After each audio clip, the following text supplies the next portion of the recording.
है एक बहुत ही दिलचस्प प्रेजेंटेशन।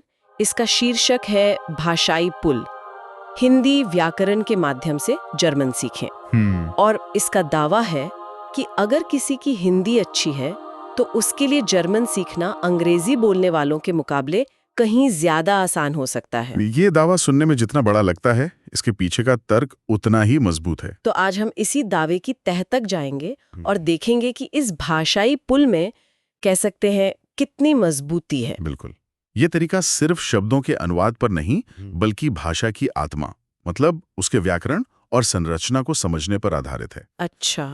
अक्सर लोग नई भाषा सीखते समय अपनी पहली भाषा को एक बाधा मानते हैं, जबकि ये प्रेजेंटेशन कहती है कि अपनी भाषा को ही अपना सबसे बड़ा हथियार बनाओ। ठीक है, तो चलिए इस हथियार को चलाना सीखते हैं। प्रेजेंटेशन की पहली स्लाइड का शीर्षक ही है भाषाई पुल। ये विचार ही अपने आप में बड़ा मजेदार है।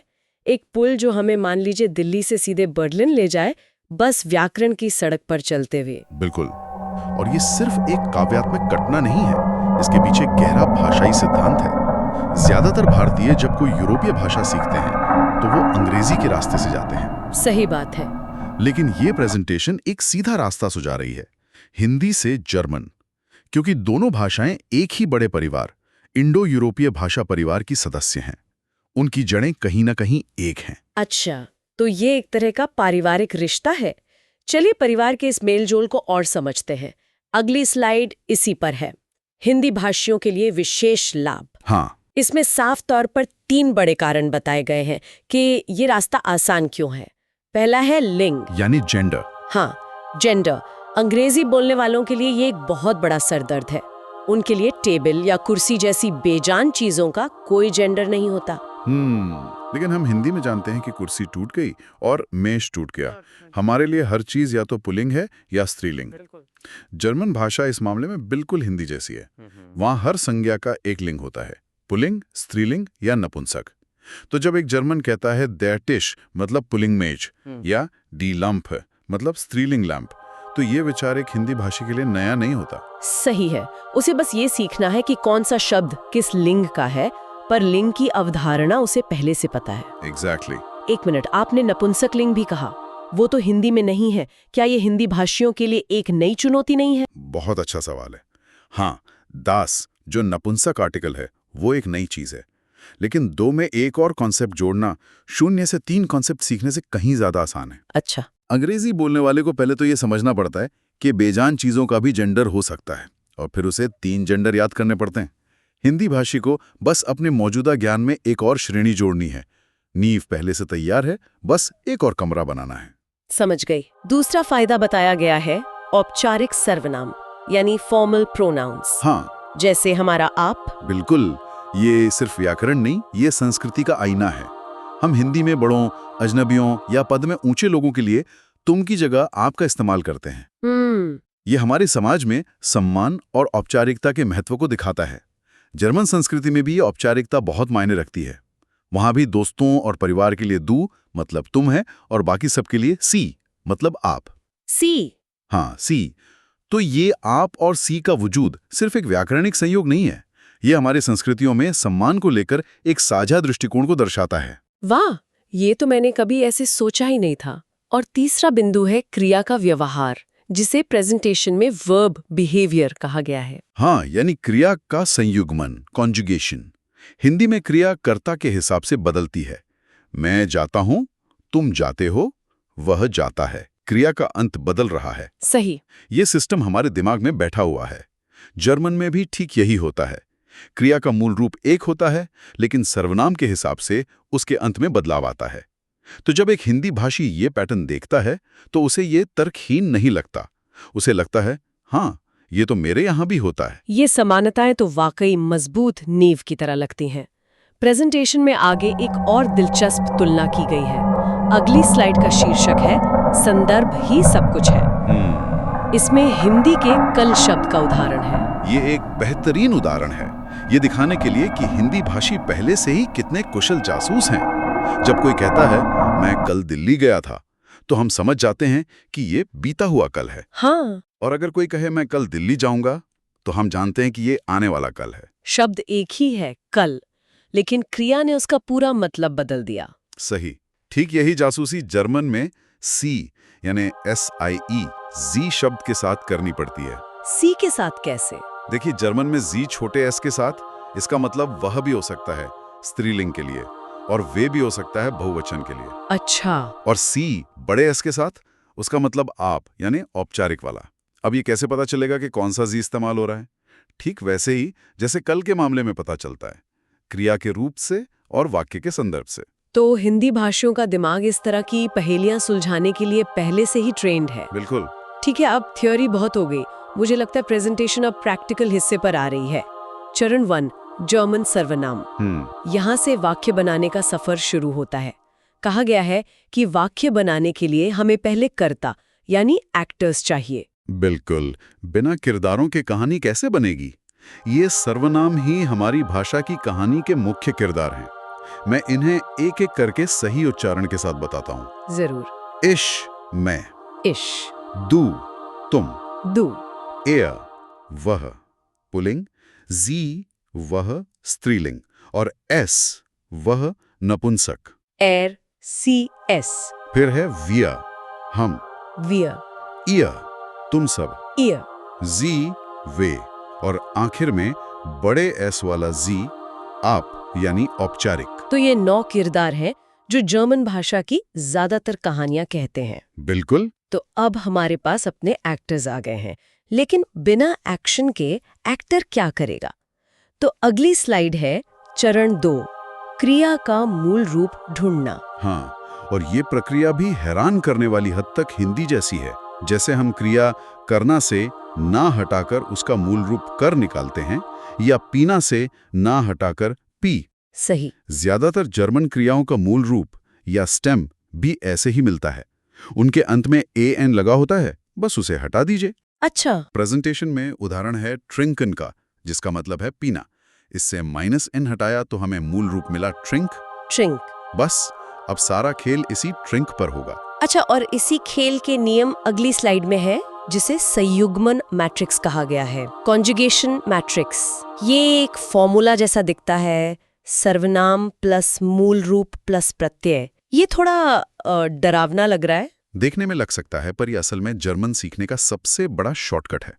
ये एक नक्शा है जो बताता है कि किस किरदार के साथ क्रिया का एक्शन कैसे बदलेगा। ठीक है। चलिए ट्रिंक को इस मैट्रिक्स में फिट करते हैं।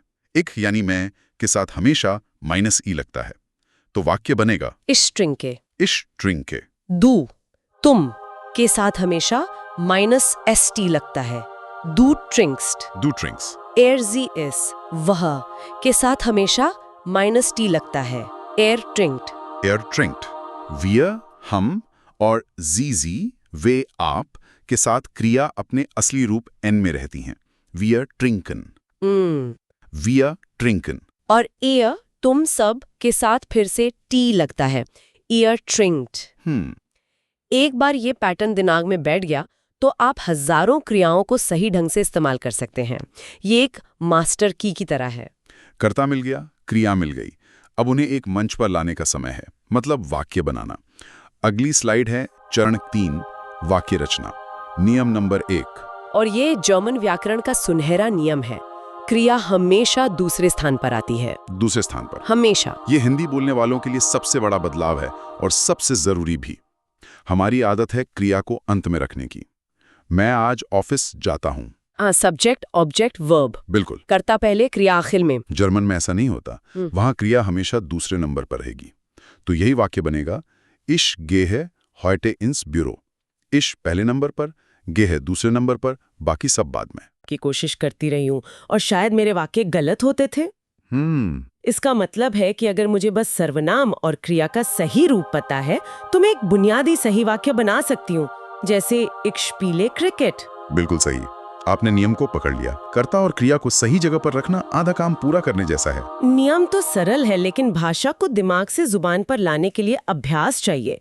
अगली स्लाइड इसी की बात करती है, सफलता का मंत्र, दैनिक अभ्यास। हाँ, क्योंकि ज्ञान को आदत में बदलना जरूरी है और इसके लिए 3 बहुत व्यवहारिक सुझाव हैं। क्या है वो? पहला, प्रतिदिन 5 सरल वाक्य लिखें। ज्यादा नहीं, बस 5। इससे बोझ भी नहीं लगेगा और निरंतरता बनी रहेगी। ठीक है। दूसरा, रोजमर्रा में काम आने वाली 30 सबसे महत्वपूर्ण क्रियाओं का उपयोग करें, जैसे खाना, पीना, सोना, जाना, आना। इससे भाषा उपयोगी बनती है, न कि सिर्फ किताबी। और तीसरा है शुरुआत इच और वीर से करें, क्योंकि दिन भर में हम सबसे ज्यादा अपनी ही बात करते हैं या अपने समूहों की। मैं ये कर रहा हूँ, हम वहां जा रहे हैं। ये बहुत प्रैक्टिकल सलाह है। अगली स्लाइड में एक हैक दिया गया है जो मुझे बहुत पसंद आया। शुरुआती हैक, डेंग्लिश का प्रयोग करें। हाँ, यानी डॉइच और इंग्लिश का मिश्रण। ये आत्मविश्वास बढ़ाने की एक शानदार तकनीक है। शुरुआत में हमें सारे जर्मन शब्द पता नहीं होते और इसी झिझक में हम बोलने की कोशिश ही नहीं करते। सही बात है। ये हैक कहता है, कोई बात नहीं, अगर आपको जर्मन शब्द नहीं पता तो बेझिझक अंग्रेजी शब्द इस्तेमाल कर लो, लेकिन वाक्य की संरचना और क्रिया का संयुग्मन जर्मन ही रखो। मतलब मैं कह सकती हूँ इश किए टू द ऑफिस या air combed from the station. बिल्कुल, इन वाक्यों में व्याकरण एकदम सही है। क्रिया गेहे और कॉम्ट सही रूप में है और दूसरे स्थान पर हैं। यही सबसे महत्वपूर्ण है। शब्दावली तो समय के साथ बनती है, लेकिन वाक्य बनाने का सही ढांचा पहले दिन से बनाना जरूरी है। सुनने में तो ये बहुत अच्छा लगता है, लेकिन क्या इससे बुरी आदतें पड़ने का खतरा नहीं है? मतलब क्या सीखने वाला कभी सही शब्द सीखने के लिए मेहनत करेगा अगर अंग्रेजी से काम चल रहा है तो? ये एक जायज चिंता है और इसका जवाब है संतुलन। डेंग्लिश एक शुरुआती बैसाखी है, हमेशा का सहारा नहीं। इसका उद्देश्य है बोलने की झिझक को तोड़ना। जैसे जैसे आत्मविश्वास बढ़ता है, सीखने वाला खुद ब खुद अंग्रेजी शब्दों को सही जर्मन शब्दों से बदलना शुरू कर देता है। खतरा चुप रहने में ज्यादा है, डिंग्लिश बोलने में कम। ठीक है, मैं आपकी बात समझ गई। अब जैसा कि हर नियम के साथ होता है, कुछ अपवाद भी होते होंगे, और अगली स्लाइड इसी के बारे में है। अपवाद, अनियमित क्रियाएं, इर्रेगुलर वर्ब्स। हाँ, और इनके बारे में जानना जरूरी है ताकि आगे चलकर कोई झटका ना लगे।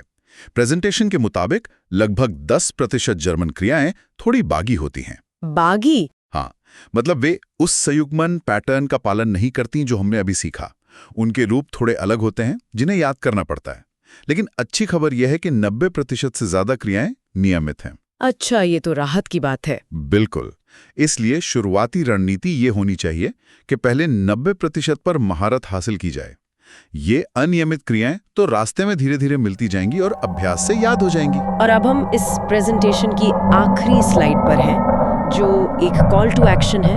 आपकी यात्रा आज शुरू होती है। ये सिर्फ एक प्रेरक संदेश नहीं है, ये एक सीधा निर्देश है। इसमें लिखा है, अभी अपनी नोटबुक निकालें और अपने पहले 5 वाक्य लिखें। ये सीखने को एक निष्क्रिय गतिविधि से निकालकर एक सक्रिय काम में बदल देता है। क्योंकि भाषा दिमाग में नहीं रहती, वो हाथ से लिखने और मुंह से बोलने से ही सीखी जाती है। बिल्कुल सही कहा।